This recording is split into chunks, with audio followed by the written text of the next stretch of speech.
Sahabat Fresh Juice, sesaat lagi kita akan mendengarkan Fresh Juice Rabu 6 September 2023 bersama Romo John Laba SDB dari Tangerang. Kami juga ingin menginformasikan Fresh Juice akan mengadakan ziarah bersama ke Holy Land di bulan Desember 2023. Sekaligus ulang tahun Fresh Juice yang ke-11 di Holy Land bersama Romo John Laba SDB dan Romo Vincent Widi MJL. Ziarah ini diselenggarakan oleh Holy Global Tour. Peserta terbatas untuk 80 orang saja. Untuk info lengkap bisa langsung WhatsApp ke nomor 0821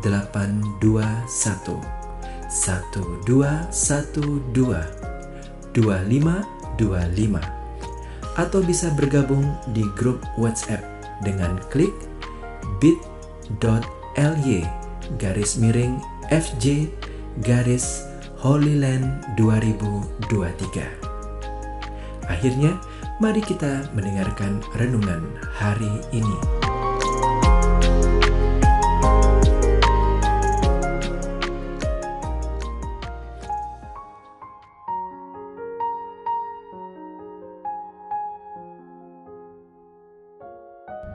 Saudari dan saudara yang saya kasih dalam Kristus, jumpa lagi bersama saya, Pastor John Laba SDB dari komunitas Novisiat Salesian Don Bosco di Tiga Raksa, Tangerang.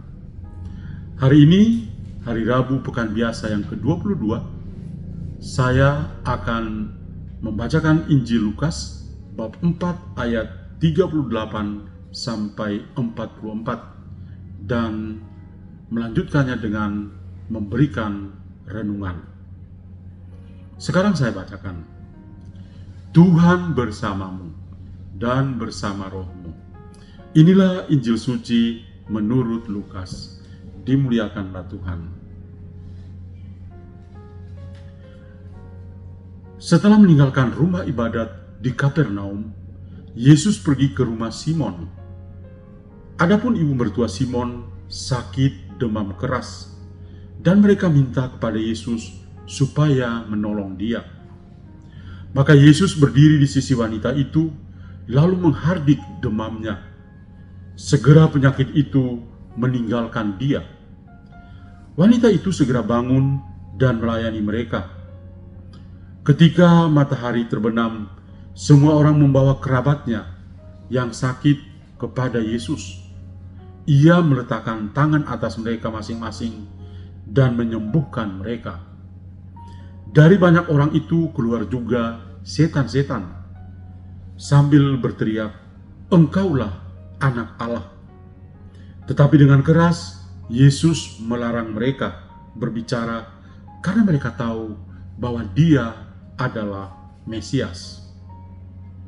Ketika hari siang, Yesus berangkat ke suatu tempat yang sunyi, tetapi orang banyak mencari dia. Ketika mereka menemukannya, mereka berusaha untuk menahan dia, supaya jangan meninggalkan mereka. Tetapi Yesus berkata kepada mereka, "Juga di kota-kota lain, aku harus mewartakan Injil Allah, sebab untuk itulah aku diutus." Dia mewartakan Injil di rumah-rumah ibadat di Yudea. Demikianlah sabda Tuhan. Terpujilah Kristus. Saudari dan saudara yang saya kasih dalam Kristus, saya memberi judul renungan pada hari ini, bukanlah tabib dadakan.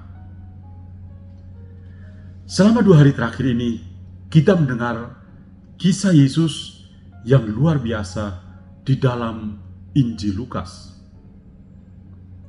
Dia mengunjungi Nazaret, kampung halamannya, untuk menyampaikan visi dan misinya yang bersumber pada nubuat Nabi Yesaya. Kita mendengar Tuhan Yesus mengatakan, "Roh Tuhan ada padaku, sebab aku diurapinya untuk menyampaikan kabar baik kepada orang miskin, dan aku diutusnya untuk memberitakan pembebasan pada orang-orang tawanan, penglihatan pada orang-orang buta, serta membebaskan orang yang tertindas. Aku diutusnya memberitakan bahwa tahun rahmat Tuhan telah datang. Dan setelah dia membacakan teks dari nubuat Nabi Yesaya ini, mata semua orang tertuju kepadanya. Mereka begitu takjub kepada Yesus. Dan apa yang terjadi selanjutnya? Ternyata Tuhan Yesus mengalami penolakan dari orang-orang sekampung halamannya di Nazaret.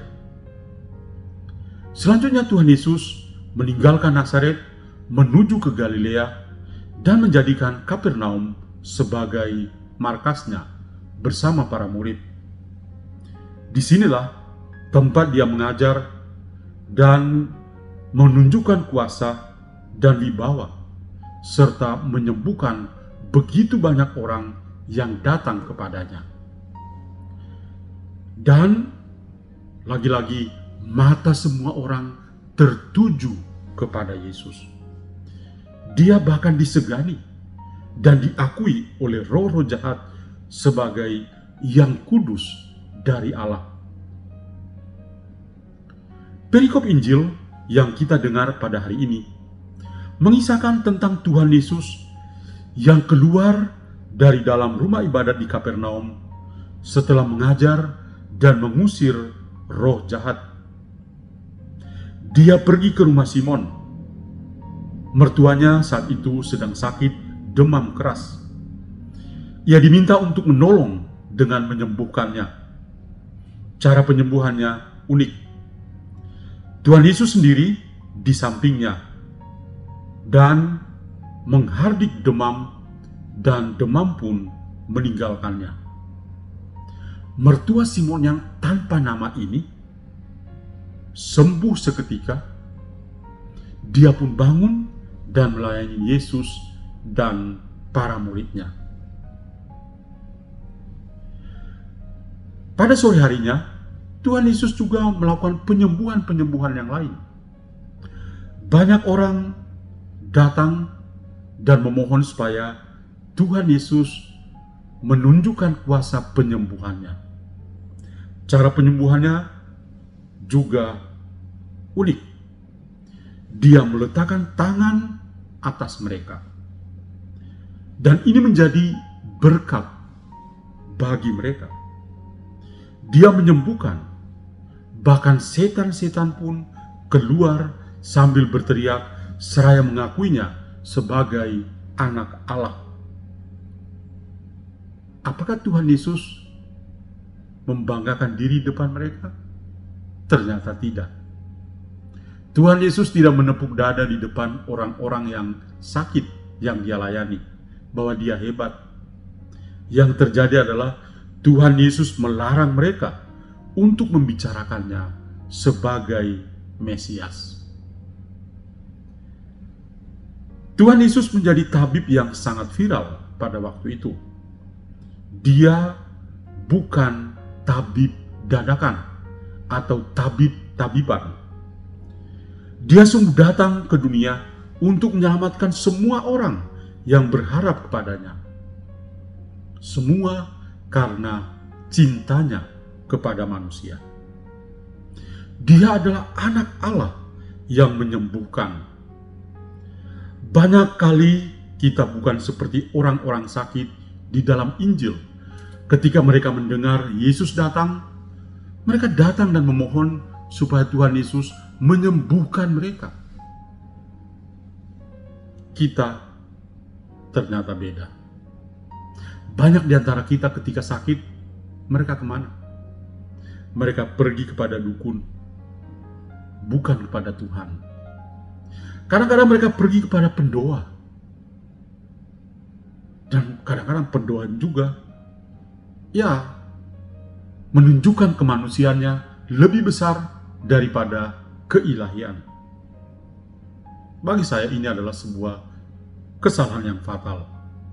Tuhan itu harus menjadi andalan kita. Tuhan itu harus kita cari. Carilah Tuhan ketika kita membutuhkannya. Saudara-saudariku, lalu apa yang Tuhan Yesus mau katakan bagi kita yang mendengar Injil pada hari ini? Yang pertama, Tuhan Yesus bukan seorang tabib dadakan.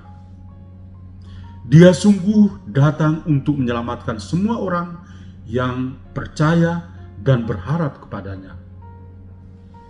Dia adalah Allah yang menyembuhkan.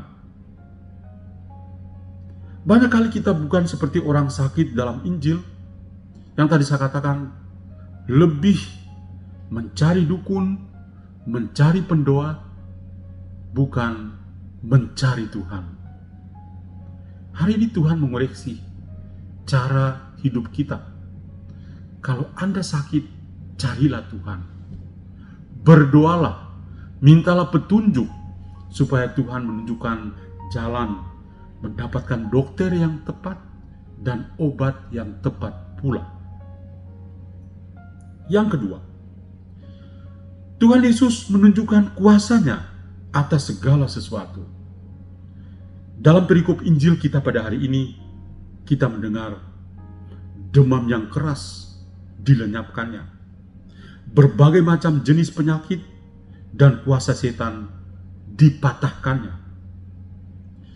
Tuhan harus menguasai diri kita, bukan setan atau roh jahat atau barang duniawi yang menguasai diri kita.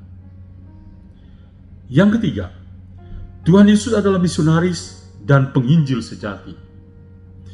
Dia tidak kenal lelah untuk berkeliling dan berbuat baik dengan mewartakan Injil sebagai kabar sukacita kepada semua orang. Keempat, rasa syukur itu perlu dan harus kita miliki. Mertua Simon ketika demam keras itu diusir oleh atau dilenyapkan oleh Yesus, dia merasa sembuh, dia bersyukur dengan melayani Yesus dan para muridnya. Banyak kali kita itu lupa bersyukur. Ketika Tuhan sudah menyembuhkan kita, kita malah lupa untuk bersyukur. Pada hari ini baiklah kita ikut memviralkan Yesus sebagai tabib sejati yang menyembuhkan kita secara jasmani dan rohani. Dia bukan tabib mata duitan. Dia bukan tabib yang gila hormat. Dia bukan tabib pencari nama. Dia satu-satunya tabib yang menyembuhkan secara gratis, penuh cinta, total, lahir dan batin kita.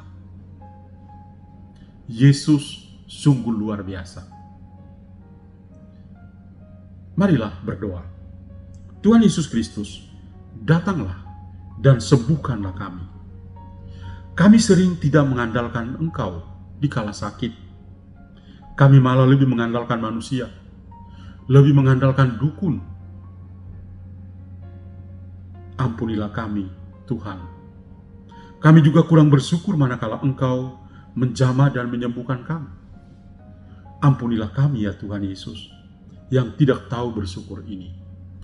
Pulihkanlah tubuh dan jiwa kami untuk selalu berkenan kepadamu. Bunda Maria yang selalu menolong, doakanlah kami selalu. Amin. Dan kiranya kita semua sepanjang hari ini senantiasa dilindungi dan diberkati oleh Allah yang Maha Kuasa, Bapa dan Putra dan Roh Kudus. Amin. Tuhan memberkati kita semua. Sahabat Fresh Juice, kita baru saja mendengarkan Fresh Juice Rabu 6 September 2023. Terima kasih kepada Romo John Laba untuk renungannya pada hari ini. Sampai berjumpa kembali dalam Fresh Juice edisi selanjutnya. Tetap semangat, jaga kesehatan, dan salam Fresh Juice.